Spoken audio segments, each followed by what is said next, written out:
دوسرا, جو لوگ میمز بناتے ہیں, اس طرح کی میمز بناتے ہیں جس میں کسی بھی سیاسی لیڈر کو بندر یا کتے کی شکل میں دکھایا جا رہا ہے, یہ اخلاق سے گری ہوئی حرکت ہے. یہ اس کی علامت ہے کہ آپ اخلاقیات کی ساری حدود کو توڑ چکے ہو. یہ غلط ہے. میں سمجھا پا رہا ہوں اپنی بات؟ اتنا آگے مت جاؤ. ہمیں یاد ہے کہ ہمارے ایک استاذ تھے, ان کے پاس ایک شخص اپنے بیٹے کو لے کر آیا, وہ مدرسے میں پڑھتا تھا, سدھر نہیں رہا تھا وہ بچہ. بڑا پرانا واقعہ ہے, لیکن کچھ واقعات ایسے ہیں جو یاد رہ جاتے ہیں ہمیشہ کے لیے, ان سے سبق ایسا ملتا ہے. تو باپ نے کہا کہ بھائی یہ میرا بیٹا سنبھل نہیں رہا ہے, مدرسے سے بھاگتا ہے اور غلط ایکٹیویٹیز میں ہے. تو ہمارے استاذ وہ بہت ہی شفیق استاذ ہے نا, ہاتھ نہیں اٹھاتے کسی پہ. باپ نے بھی جب کہا کہ بھائی ایک دفعہ تو آپ اس کی ٹھکائی لگا دیں, تو انہوں نے ایک دفعہ لگائی اس کی ٹھکائی لڑکے کی, وہ پھر بھی نہیں سدھرا. پھر ان کے والد نے کہا حضرت سختی کریں اس کے اوپر. انہوں نے کہا بھائی میں کسی کو ٹھیک کرنے کے لیے اپنے اخلاق خراب نہیں کر سکتا, میں بگڑ جاؤں گا. جب ایک دفعہ آج چلتا ہے نا انسان کا گالیاں والیاں, پھر یہ فری اسٹائل ہو جاتا ہے. آپ نے دیکھا ہوگا بعض لوگ گالی سے بات شروع کرتے ہیں, گالی پہ ختم کرتے ہیں. وہ کہتے ہیں اب ہماری بریکیں کیا ہو گئی ہیں, فیل. اور یہ ہے, ہاتھ بھی انسان کے ایسے ہی چل جاتے ہیں. جو بیویوں کو مارتے ہیں نا, شروع میں شاید کوئی وجہ ہوئی ہو, اس کے بعد ان کا ہاتھ کیا ہوتا ہے, چل جاتا ہے بات بات پہ. پھر وہ کہتے ہیں ہمیں نیند نہیں آتی جب تک بیوی کی کٹائی نہ کریں. تو جنگلی بن جاتے ہیں, اور پوچھنے والا تو کوئی ہوتا نہیں ہے. اور عدالت میں ایک دفعہ بیگم پہنچ گئی تو کمپرومائز کا راستہ بالکل ہی ختم. تو خاندان والے تو کنٹرول کرتے نہیں ہیں کہ بھئی یہ کیسے جنگلیوں کی طرح مار رہے ہو, پیٹ رہے ہو. یا تو عورت پاورفل ہو,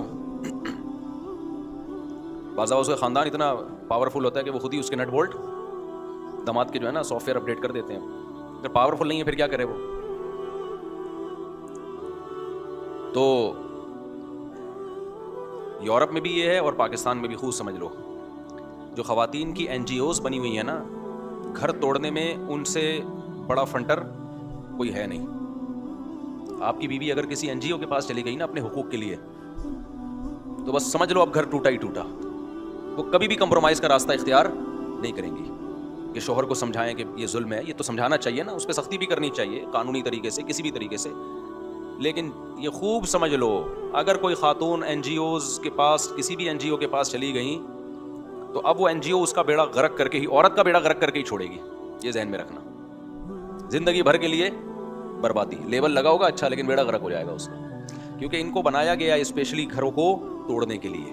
میں جو بار بار خاندان کی بات کر رہا ہوتا ہوں, فیملی سسٹم کی بات کر رہا ہوتا ہوں, اس لیے کہ جو اسلام دشمن قوتیں ہیں نا, وہ بار بار فیملی توڑنے ہی کی بات کر رہے ہیں. اس کے علاوہ ان کا اور کوئی ٹاپک بولتے کیوں نہیں ہے نہیں.